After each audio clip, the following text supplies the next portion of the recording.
यहाँ मैले चाहिँ अदुवा र लसुन उकाएर यसमा कुट्दैछु। अलरेडी यहाँ हालेको थिएँ। र माछा करीको लागि चाहिँ लसुन अदुवा चाहिँ एकदमै मेन इन्ग्रिडियन्ट हो। मेरो चाहिँ घरमा काम चलिरहेको छ, त्यही भएर पुरा साउन्ड भइरहेको छ, नोइज भइरहेको छ। So friend, good morning, welcome back to my YouTube channel. So आज चाहिँ म तपाईँहरूलाई फिस करी बनाएर देखाउँछु। हुन त यो आफ्नो आफ्नो इन्ग्रिडियन्टको हिसाबले, आफ्नो आफ्नो टेस्टको हिसाबले बनाउने चिज हो, तर म चाहिँ यसरी बनाउँछु, तपाईँहरूलाई देखाउने छु। तपाईँहरूलाई कस्तो लाग्छ मेरो यो भिडियोलाई अन्तिमसम्म हेरिदिनु होला अनि मलाई सधैँ साथ अनि सपोर्ट गरिदिनु होला है। हुन्छ साथीहरू, सबैभन्दा पहिला चाहिँ म माछालाई एउटा बोलमा खनाउने छु अनि यसलाई राम्रोसँग सफा गरेपछि यसलाई म म्यारिनेटको निम्ति राख्नेछु। म्यारिनेट गर्नुको निम्ति सबैभन्दा पहिला म नुन युज गर्नेछु। नुन आफ्नो टेस्टको हिसाबले जति तपाईँहरूलाई चाहिन्छ त्यति एप्लाई गर्नु सक्नुहुनेछ। त्यसपश्चात नुनपछि तपाईँहरूले हल्दी, अलिकति बेसार तपाईँहरू हाल्नु सक्नुहुनेछ। बेसार तपाईँहरूलाई जतिको लाउनु मन लाग्छ त्यति लगाउनु सक्नुहुनेछ। र अलिकति कलर राम्रो बनाउनुको निम्ति तपाईँहरूले नुन बादमा यो कलर पनि हाल्नु सक्नुहुनेछ है। आफ्नो हिसाबले तपाईँहरूले सबै कुरो हालिसकेपछि यसलाई हातले मजाले म्यास गर्नुपर्ने हुन्छ र राम्रोसँगले म्यास भएन भने यो जग्गा जग्गामा यसको रसिलोपन तपाईँहरूले भेटाउन सक्नुहुन्न। र अहिले भने म प्याज काटिरहेको छु, किनभने यो फिस करीको निम्ति प्याज पनि एकदमै जरुरी हुन्छ।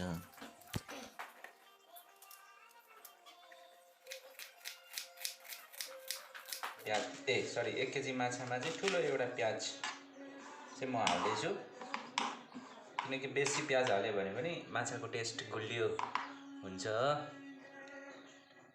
र अब चाहिँ म टमाटो हाल्नेछु।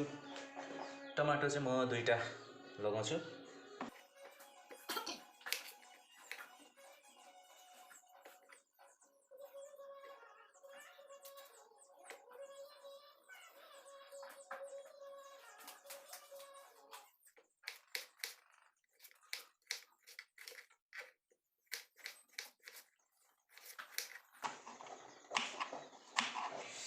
टमाटो काटिसकेँ मैले। अब चाहिँ खोर्सानी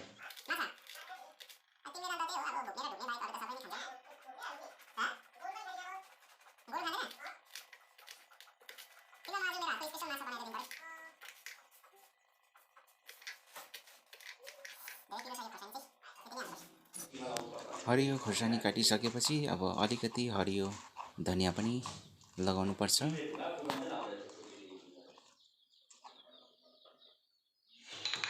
यहाँ मैले चाहिँ अदुवा र लसुन उकाएर यसमा कुट्दैछु।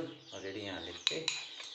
र माछा करीको लागि चाहिँ लसुन अदुवा चाहिँ एकदमै मेन इन्ग्रिडियन्ट हो। मेरो चाहिँ घरमा काम चलिरहेको छ, त्यही भएर पुरा साउन्ड भइरहेको छ, नोइज भइरहेको छ।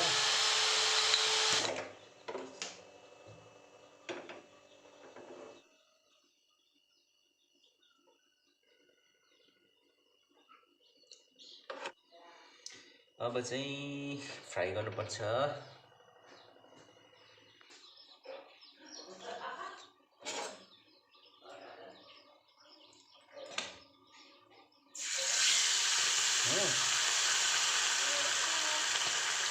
अझै कहीँ त के भो बाटो भुलेको छैन, हटिसकेको विश्वास फेरि भएर आउँछ। हजार सपनाहरूको माया लागेर आउँछ। अब यसलाई चाहिँ टक्कै यसरी राखिरहनुपर्छ। एकैछिन चलाइबस्यो भने चाहिँ यो एकदमै फेरि भुजिया हुन्छ।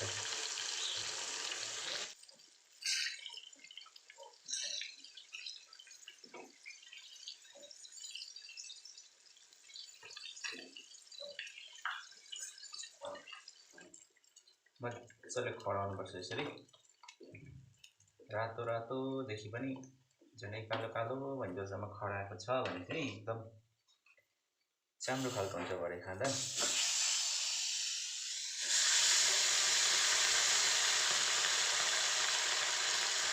हुन त यो सबै मासुहरू खानु पनि यो आफ्नो आफ्नो मुखको टेस्ट हो तर म चाहिँ यसरी पकाउँछु आफ्नो आफ्नो टेस्ट हुन्छ कतिले कम्ती खराएर खान्छ कतिले बेसी तर म चाहिँ पकाउँदा अलिक मजाले खराउँछु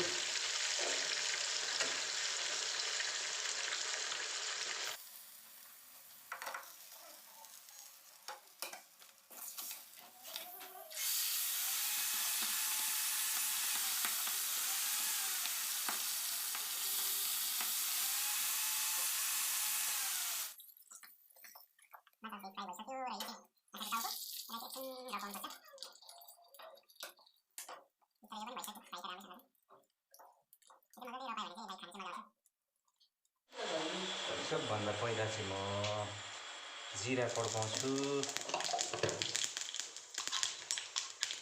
त्यहाँदेखि अदुवा र लसुनको पेस्ट कुटेको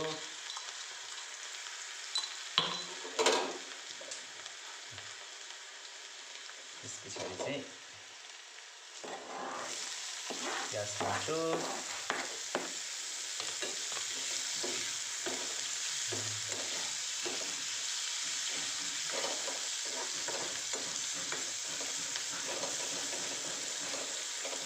प्याज एकछिन पाकेपछि चाहिँ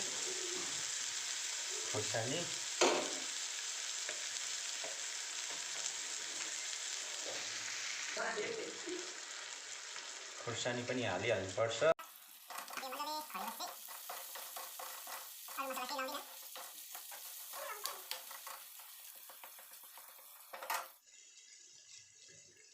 कहाँ सुरु कहाँ खत्म ये मंजिलें कौन सी ना वो समझ सके न हम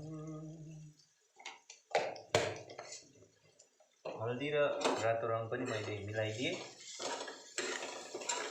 ये रोशनी के साथ क्यों धुआं उठा चिराग से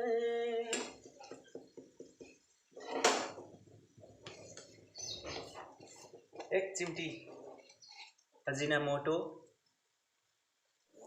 अब यसमा चाहिँ अलिकति नुन एड गर्छु नुन चाहिँ आफ्नो टेस्टको हिसाबले स्वाद अनुसार किनकि अलरेडी फ्राई गरेको फिसको पिसमा पनि अलरेडी नुन छ त्यही भएर कम्ती नै हाल्छु मैले टमाटर लगाइदिएँ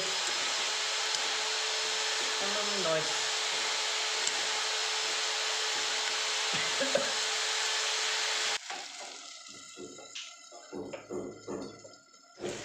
तेरा इंतजार करते हैं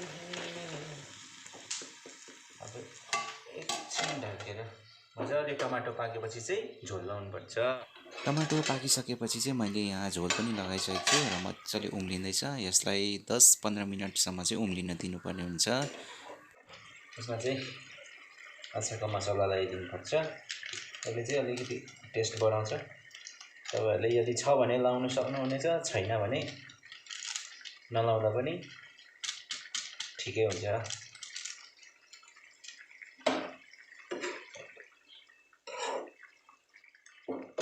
त्यसपश्चात चाहिँ अब चाहिँ हामी यो माछा फ्राई माछालाई चाहिँ एउटा एउटा गर्दै डुबाउने छौं मजाले उम्लिन दिनुपर्छ 10 मिनेट जस्तो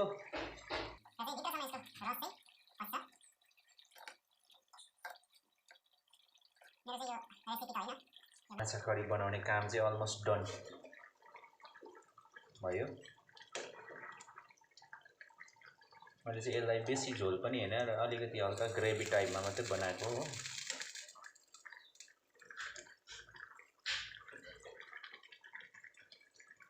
यसलाई चाहिँ दाल पनि चाहिएन खोर्सानी पनि मैले यसमै हाल्दिएको छु त्यही भएर खोर्सानी चटनी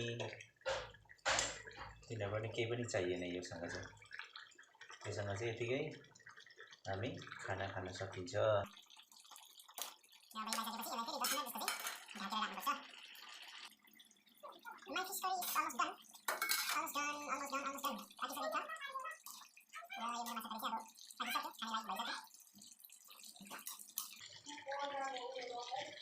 अब चाहिँ यसलाई ग्यास मारिदिनुपर्छ, पाकिसकेको छ र अन्तिममा चाहिँ यो धनियाँ काटेर राखेको यसलाई चाहिँ टक्कै माथिबाट छरिदिनु पर्छ। यो माथिबाट धनियाँ छरेर चाहिँ टक्कै यसलाई चाहिँ फेरि छोपेर मेरो फिस करी चाहिँ पाकिसकेको छ र अहिलेको लागि म यसलाई उचालेर साइड गर्नेछु। र साथीहरू फाइनली फिस करीको लुक चाहिँ यस्तो भएको छ र हेर्दा एकदमै स्वादिष्ट देखिन्छ।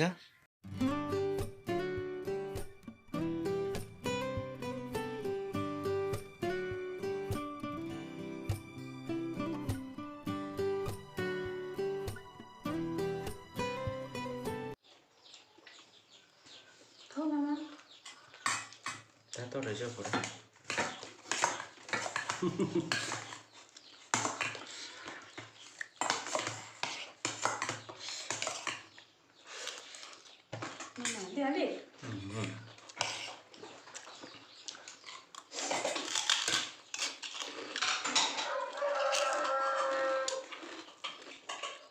खोर्सानी लागेन भने उयो बनेको छ है मलाई लाग्यो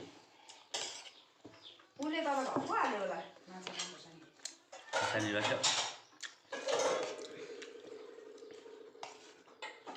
पिरो पिरै बनायो नि त, खोर्सानीहरू बनाइ बस्नु पर्दैन नि, पिरो बनाइन्छ एक्स्ट्रा। ल अस्तिको यो पकाएर गइन्छ ढिलो भएको भोलि पकाएर खानुपर्ने छ आमा छोरा। यो सिस्नो पनि केलाएर पकाइदिनु पर्ने छ।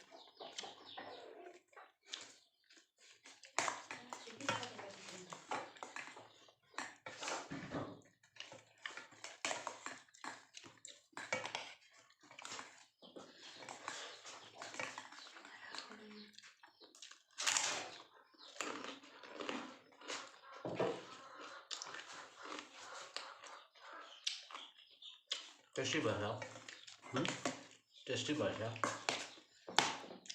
आफैले पकाएको, आफैले सर्काएको, आफूले पकाएको आफूलाई टेस्टी लागेको ममा चाहिँ मासु खाने भनेको चाहिँ म मात्रै हो। अझै चाहिँ मेरो हेल्पर मसँग छ, बुढिया नानी चाहिँ pure veg. Okay, thank you so much for watching. तपाईँहरूसँग म अर्को भिडियोमा भेट्नेछु। यस भिडियोबाट भने मलाई बिदा दिनुहोस्। Bye bye, take care. Support गर्नु नबिर्सिदिनु होला, सब्सक्राइब गर्नु नबिर्सिदिनु होला। यस्तो यस्तो भिडियो हेर्नको निम्ति नोटिफिकेसन बेल आइकन पनि थिचिदिनु होला। Bye bye, take care.